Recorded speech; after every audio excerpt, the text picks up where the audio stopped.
Happy Wednesday to everyone involved watching and listening to Locked On Blue Devils. The Duke men's basketball team, a big-time win last night over Iowa in the Jimmy V Classic. We're going to recap the win for Jon Scheyer and company here on today's show. Hi, everybody. Dick Vitale. Hey, make sure you listen, man, to Locked On Blue Devils with J.J. Jackson. He's awesome, baby. You are Locked On Blue Devils, your daily podcast on the Duke Blue Devils, part of the Locked On Podcast Network, your team every day.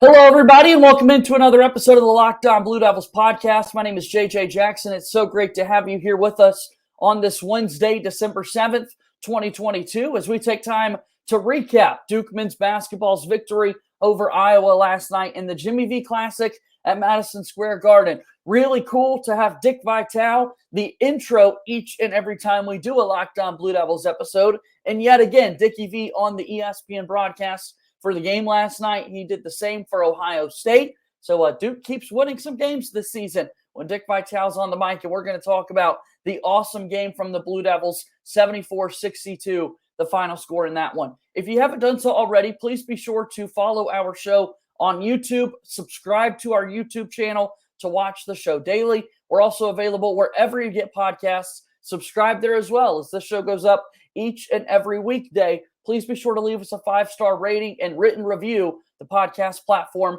the algorithms absolutely love when you take time to write out a review. It helps with rankings and such, and I'd be so grateful if you did that. Follow our show on Twitter at LO_Blue Devils, and you can follow me on Twitter at _JJ_Jackson_. So without further ado, I want to bring in my good pal, Kevin Connelly, the site expert for Ball Durham, back yet again to talk Duke men's basketball following the win last night.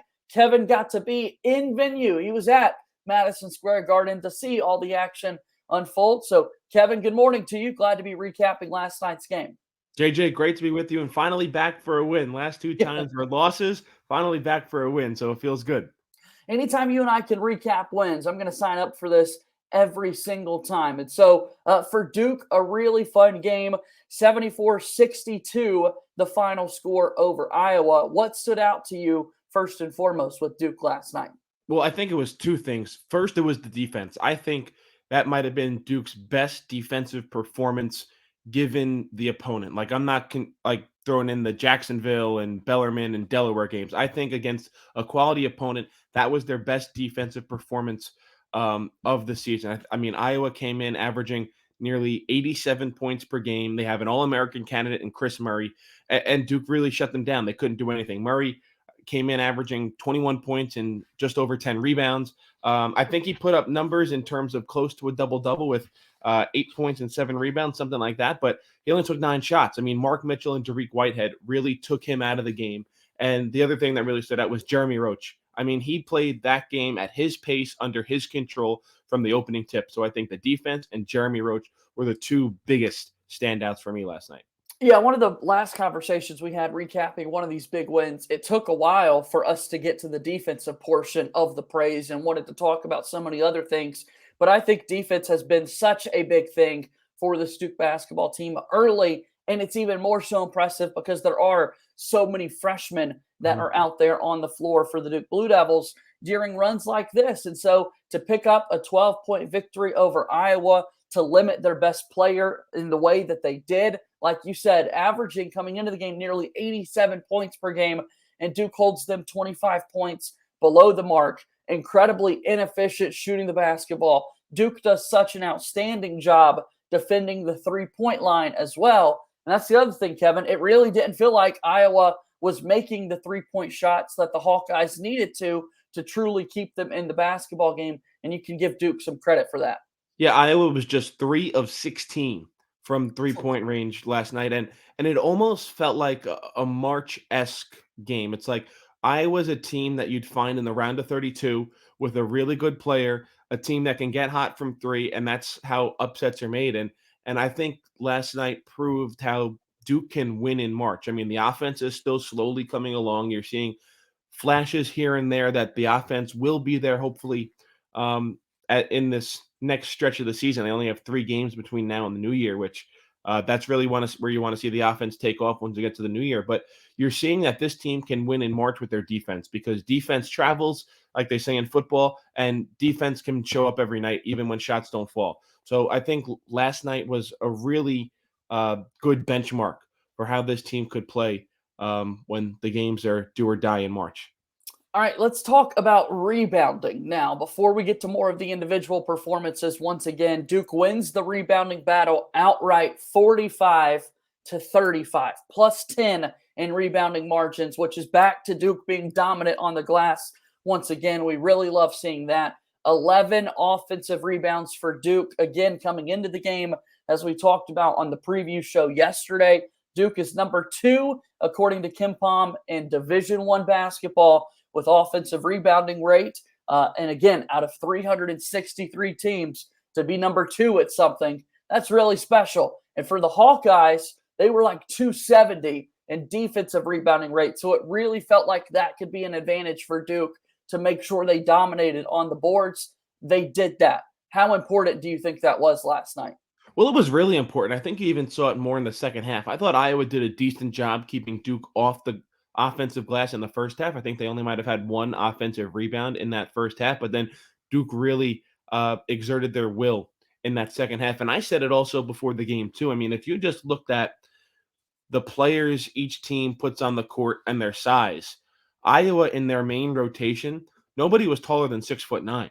I mean, Duke starts 2 7-footers and has another 6'10", 6'9"-ish guy in Ryan Young coming off the bench. And also Duke's guards and wings are just so much taller than everybody. Like your Mark Mitchell, who we'll get into. I thought he was outstanding last night. Dariq Whitehead, who I thought was really good last night. Saw Dariq Whitehead. I mean, he was pulling down the rebounds, was Whitehead. I think he got close to 7-8 rebounds.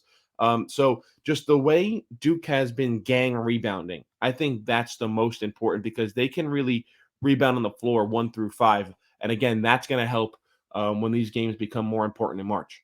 Let's begin to talk about some of the individual performances for Duke last night in the Jimmy V Classic as they win 74-62 over Iowa, and we'll do that after our first time out here today.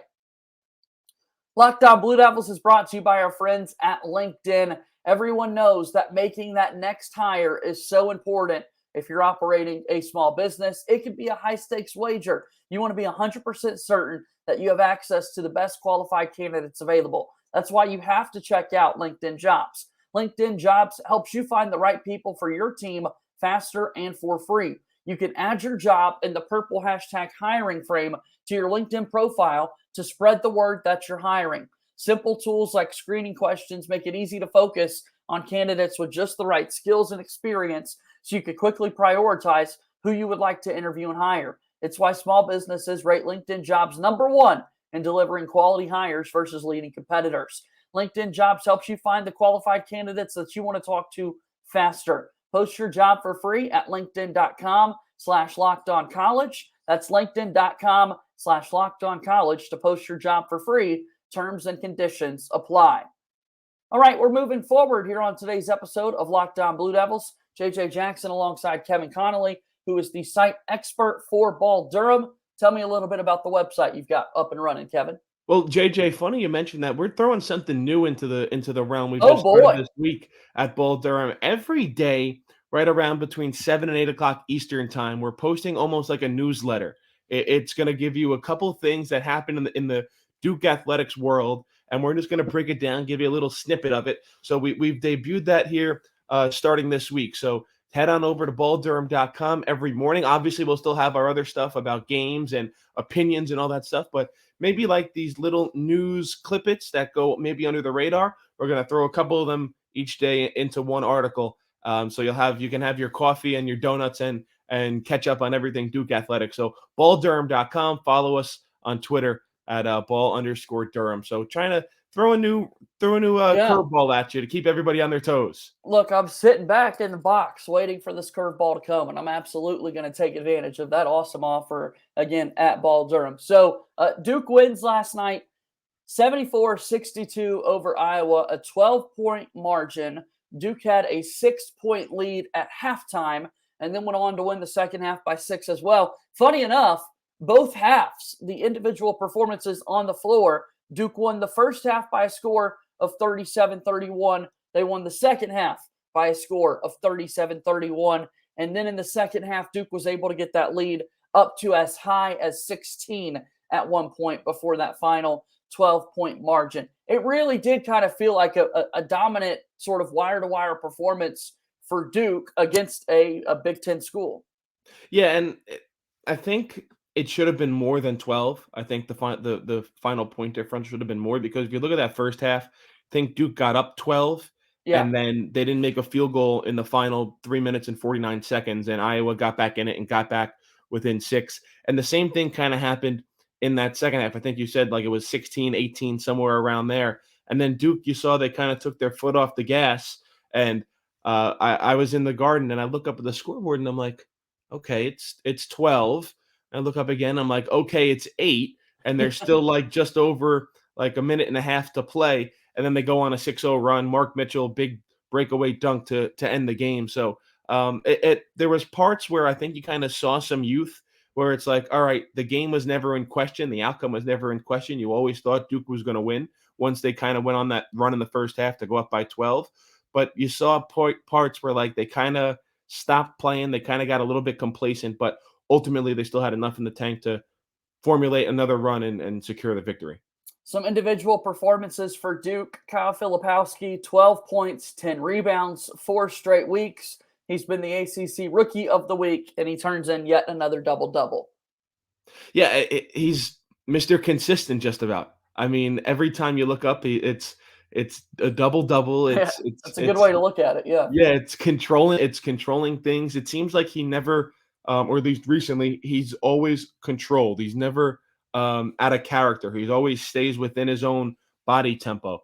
And that's what you really want to see from a freshman, especially a freshman that I guess people had high expectations for coming into the game, or the season, I should say. But he wasn't the most talked about freshman like what opening night. It was Derek Lively, Dariq Whitehead, their injuries. And Filipowski really, from opening night on, he has starred, and he has just kept that rolling here through early December. For Duke in the game, Mark Mitchell, 17 points, 5 rebounds. This is coming after a 15-point effort against Boston College in Duke's first conference win of the season. And he did a great job defensively with Chris Murray, as we said, for Iowa, an All-American candidate for the Hawkeyes. Mark Mitchell seems to be getting more and more comfortable out there. Yeah, he really does. And he's almost that matchup nightmare. And I don't know if it's going to happen this year. You hope it does. If that jump shot just becomes a little bit more consistent and a little bit more of a threat, he could really be unguardable because he can put the ball on the deck and drive to the rim like we saw a lot last night.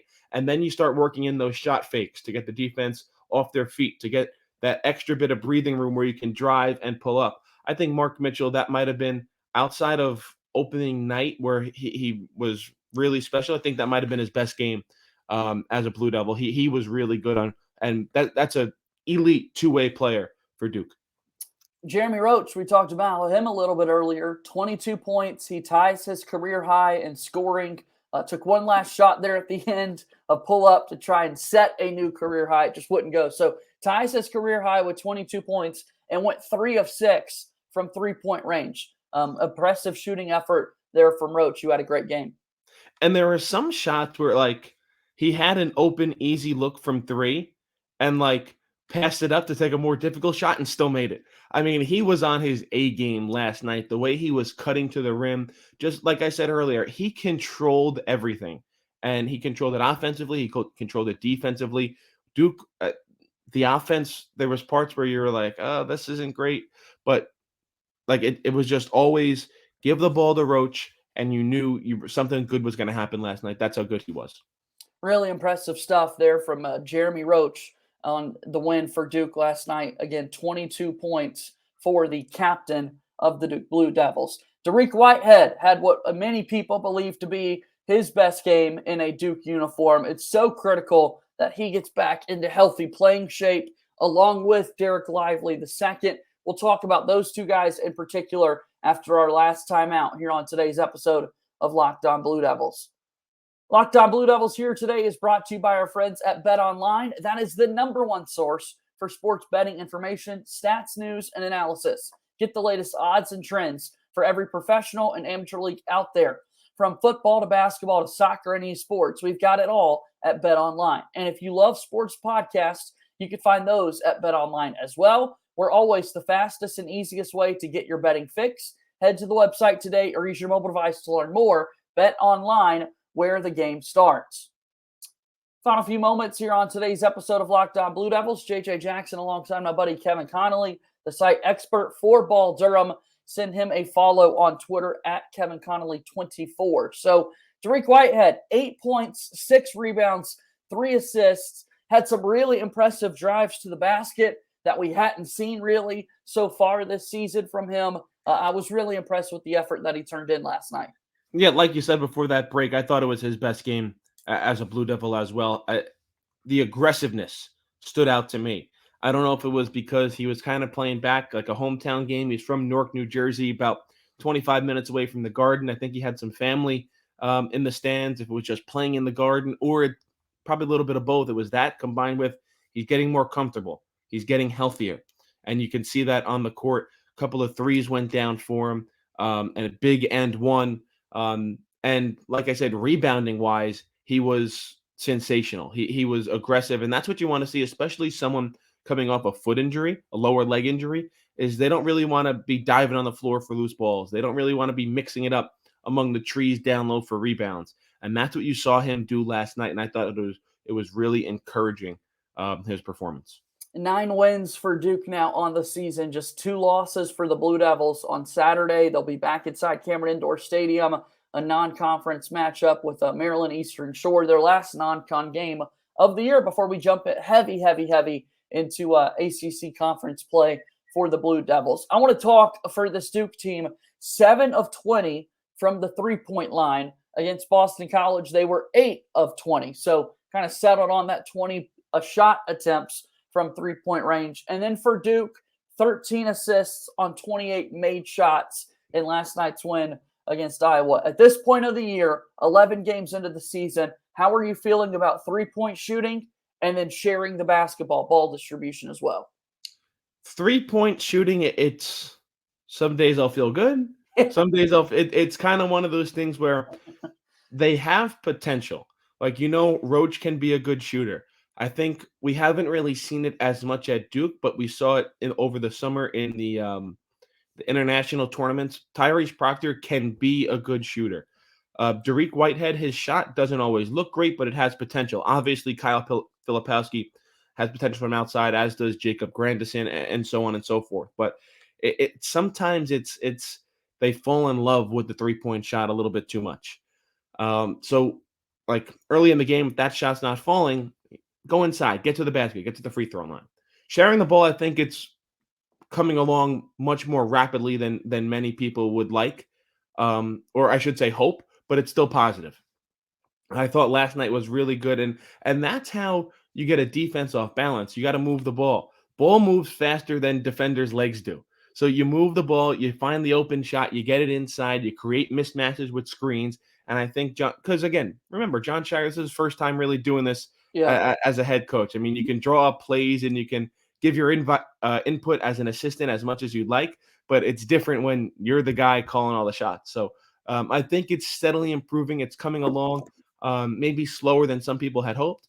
But I will say this, I think this might be the biggest point in the Duke basketball season from now until the end of the year. They only play 3 games, Maryland Eastern Shore, Wake Forest, and Florida State on New Year's Eve. That's a lot of practice time, which this team needs. Jon Scheyer said it in Portland that I think Dariq Whitehead only had 1 full team practice since he's been cleared. Obviously, a little more than that now with a couple more weeks passed by. But these 3 weeks, I think, are going to be vital for the development of this Duke basketball team, because I know they have finals and Christmas and all that is thrown in there, but 3 games in a 3-week span, just about 2.5-week span. So that's a lot of practice time, a lot of time for these guys to get on the court together and gel and work out the kinks and get like the Dariq Whiteheads and the Derek Lively's back up to full speed after kind of playing behind the 8 ball with their 2 injuries and missing some time this season. Let's get right to it, man. I can't wait to see these games, but you're right. It is going to be a bit of a drop-off once again in the product that we're seeing out on the floor, just because we're not going to have enough games to watch. over a 21-day span. Only 3 games coming up for Duke here to close out the month of December. But nonetheless, we'll keep talking about them each and every day and seeing how this team gears up for the calendar to turn over to 2023 and to really jump into the heart of ACC competition. All right, Kevin, I want to shift gears very quickly, close it out. I got to get at least one thought from you about the job that Mike Elko was able to do this season for Duke football. Finishes with an 8-4 record, ACC Coach of the Year honors, and Duke finds out that for only the 15th time in school history, they're going to get to go compete in a bowl game. They're heading to Annapolis to play in the Military Bowl against UCF. Your thoughts on the Duke football squad as their regular season came to a close? I mean, I don't think off the top of my head, I don't know the full history of Duke football in terms of surprising seasons, like if in 1980 something, if they had a great surprise. Sure.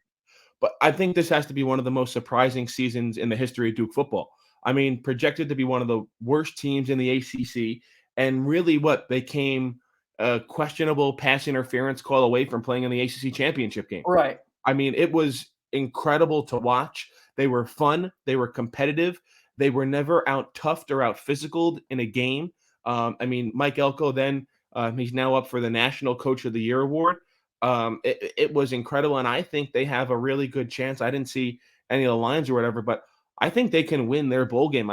You watch some of UCF, and they're not the UCF of what they used to be, a high running gun and offense. I think Duke has a legit chance to win 9 football games this year with a Military Bowl win over UCF in a couple weeks. That'd be outstanding, that's for sure. I'm excited for it. That's coming up on December 28th. So if you factor in that game, we've got 4 Duke Athletic main events in a 21-day span. Still nowhere near enough, but look, we'll take it. It's better than nothing, that's for sure. Kevin, as always, it's such a pleasure to talk all things Duke Athletics with you. Thanks again for being on the podcast. We'll talk to you again soon. JJ, appreciate it. Have a good one.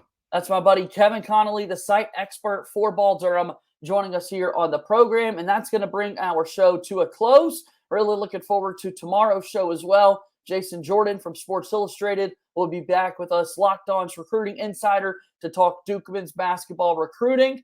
Don't miss that one. You can find it on YouTube or wherever you get your podcasts. As always, go Duke. I'll talk to you tomorrow. My name is JJ Jackson. Thank you and good day.